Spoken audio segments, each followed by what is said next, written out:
Negara tanpa tentara. Bagaimana mereka bertahan? Bayangkan sebuah negara. Bendera berkibar tenang, warga berjalan bebas di jalanan. Anak-anak bermain tanpa rasa takut. Namun ada satu hal yang tidak akan kamu temukan di sana. Tidak ada barak militer, tidak ada tank, tidak ada jet tempur, tidak ada pasukan bersenjata yang siap berperang. Dan pertanyaannya sederhana. Bagaimana negara seperti ini bisa bertahan? Sejak ribuan tahun lalu, sejarah manusia selalu ditulis dengan perang. Kekaisaran bangkit dengan pedang. Negara bertahan dengan senjata. Keamanan diukur dari seberapa besar kekuatan militer. Di dunia modern pun, pola itu masih sama. Anggaran pertahanan triliunan dolar. Perlombaan senjata. Teknologi perang yang semakin canggih. Bagi banyak negara, militer adalah simbol kedaulatan. Tanpa tentara, sebuah negara dianggap lemah. Mudah diserang, mudah ditekan. Namun, di tengah dunia yang dipenuhi senjata ini, ada negara-negara yang memilih jalan berbeda. Mereka menolak logika lama. Mereka percaya bahwa keamanan tidak selalu harus dijaga dengan kekuatan militer. Kita mulai dari Eropa Utara, sebuah pulau di tepi Samudra Atlantik, dikelilingi es, gunung, dan lautan dingin. Namanya Islandia. Islandia adalah anggota NATO. Namun, ada satu fakta mengejutkan. Sejak berdiri sebagai negara merdeka, Islandia tidak pernah memiliki tentara nasional. Tidak ada angkatan darat, tidak ada angkatan laut tempur, tidak ada angkatan udara. Yang ada hanyalah penjaga pantai, unit kecil dengan tugas utama pencarian dan penyelamatan. Lalu bagaimana Islandia melindungi diri? Jawabannya ada pada diplomasi dan perjanjian internasional. Islandia membangun hubungan kuat dengan negara-negara besar. Mereka percaya pada hukum internasional. Dan jika terjadi ancaman serius, perlindungan datang dari aliansi, bukan dari senjata sendiri. Namun yang paling penting, Islandia hampir tidak memiliki musuh, karena sejak awal mereka memilih untuk tidak menjadi ancaman bagi siapapun. Tidak memiliki tentara bukan keputusan yang mudah. Itu adalah taruhan besar, karena dunia tidak selalu adil. Tidak semua konflik bisa diselesaikan dengan kata-kata. Namun negara-negara tanpa tentara sadar satu hal, mereka tidak bisa menang dalam perlombaan senjata. Maka mereka memilih strategi berbeda, bukan dominasi, melainkan kepercayaan. Dan Islandia bukan satu-satunya. Kita berpindah ke Amerika Tengah, ke sebuah negara kecil yang hijau dan subur, namanya Costa Rica.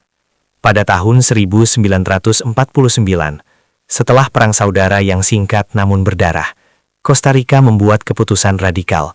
Tentara dibubarkan, bukan direformasi, bukan dikurangi, tetapi benar-benar dihapus dari sistem negara. Keputusan ini tertulis langsung di konstitusi. Banyak yang menganggapnya gila, negara kecil tanpa tentara, di wilayah yang penuh konflik. Namun Costa Rica punya visi jangka panjang. Anggaran militer dialihkan, bukan ke senjata, melainkan ke pendidikan, kesehatan, dan lingkungan. Puluhan tahun berlalu, dan hasilnya nyata. Tingkat literasi tinggi, sistem kesehatan kuat, stabilitas politik terjaga. Costa Rica tidak menjadi negara lemah, justru sebaliknya, ia menjadi salah satu negara paling stabil di kawasan. Costa Rica memahami satu prinsip penting. Keamanan tidak hanya datang dari luar. Ancaman terbesar sebuah negara bukan selalu invasi asing, melainkan kemiskinan, ketidakadilan, ketidakpercayaan rakyat pada negaranya sendiri. Dengan membangun kesejahteraan, Costa Rica membangun benteng yang tidak terlihat. Benteng sosial, benteng ekonomi, benteng kepercayaan. Dan benteng ini jauh lebih sulit dihancurkan dibanding tembok baja manapun. Sekarang kita ke Eropa Tengah, ke sebuah negara kecil di antara Swiss dan Austria, Liechtenstein. Pada tahun 1868, Liechtenstein membubarkan tentaranya. Alasannya sederhana, terlalu mahal dan tidak lagi relevan. Sejak saat itu, Negara ini tidak pernah membentuk tentara lagi. Lebih dari 1 abad berlalu, 2 perang dunia terjadi, dunia berubah drastis. Namun Liechtenstein tetap bertahan, tanpa tentara, tanpa invasi. Keamanannya dijaga oleh netralitas, hubungan erat dengan negara tetangga, dan sistem hukum yang kuat.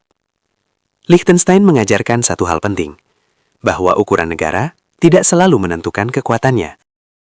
Di Samudra Pasifik, ada banyak negara kecil yang juga hidup tanpa tentara. Kiribati, Tuvalu, Nauru, Palau, Kepulauan Marshall. Negara-negara ini menyadari keterbatasan mereka. Mereka tidak punya sumber daya untuk membangun militer besar, maka mereka memilih jalan lain. Perjanjian keamanan, kerjasama regional, dan fokus pada stabilitas internal. Bagi mereka, bertahan hidup berarti membangun hubungan, bukan kekuatan tempur. Jika kita tarik benang merah, negara-negara tanpa tentara memiliki beberapa kesamaan.